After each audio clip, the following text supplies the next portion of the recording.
আমার তিনটা আবদার। কয়টা আবদার? তিনটা শর্ত আছে। আমার আবদার কোনো আফসোস নেই।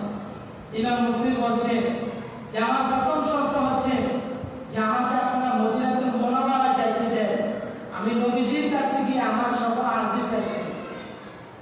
তখন ইয়াজিদ বলল না, তাকে কোনো শর্ত মানা হবে না।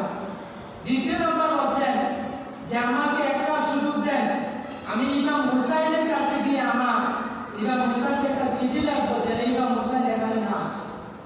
তখন ইয়াজিদ বলে এই শর্ত মান্য করা হবে না। তৃতীয় নম্বর শর্ত দিচ্ছেন আপনার কুফা নগরে সবাই মুসলমান ঠিক আছে, কিন্তু আপনাদের কাছে আমি থাকতে চাই না, আমি